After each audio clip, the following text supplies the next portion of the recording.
25 তারিখে ইনশাআল্লাহ আপনাদের দয়া আল্লাহর রহমতে আমি দেশে ফিরে যাব। বিএনপির ভারপ্রাপ্ত চেয়ারম্যান তারেক রহমানের সম্ভাব্য স্বদেশ প্রত্যাবর্তন এবং পূর্বাচলে আয়োজিত গণসংবর্ধনাকে কেন্দ্র করে রাজধানী জুড়ে জনসমাগম ও যানজটের আশঙ্কা। বিশেষ করে শাহজালাল আন্তর্জাতিক বিমানবন্দর থেকে গুলশান এবং পূর্বাচল এক্সপ্রেসওয়ে এই সব রুটে 25 ডিসেম্বর সৃষ্টি হতে পারে চরম যানজট।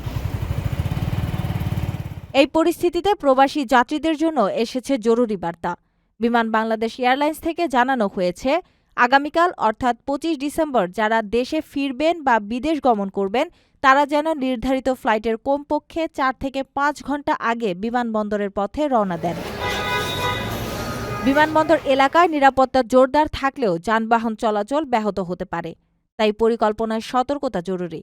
আপনার সামান্য অসতর্কতা দীর্ঘ যাত্রা ও মূল্যবান ফ্লাইট হাতছাড়া করতে পারে। আপনার ফ্লাইট বাঁচাতে এখনই প্রস্তুত হন। 25 ডিসেম্বর যানজট এড়াতে সময় ধরে চলুন। আর হ্যাঁ, এদিন এয়ারপোর্টে যাত্রী ব্যতীত কিন্তু কারো প্রবেশের সুযোগ নাই। সুতরাং পরিবার প্রিয়জনদের এয়ারপোর্টে না আসতে অনুরোধ জানানো হলো। ওমানের সেরা রেট দিচ্ছে বাংলাদেশি প্রতিষ্ঠান গালফ এক্সচেঞ্জ। প্রিয়জনকে টাকা পাঠাতে আজই আসুন আমাদের যে কোনো ব্রাঞ্চে অথবা কল করুন স্ক্রিনে দেয়া নাম্বারে। গালফ এক্সচেঞ্জ, বাংলাদেশিদের প্রিয় এক্সচেঞ্জ।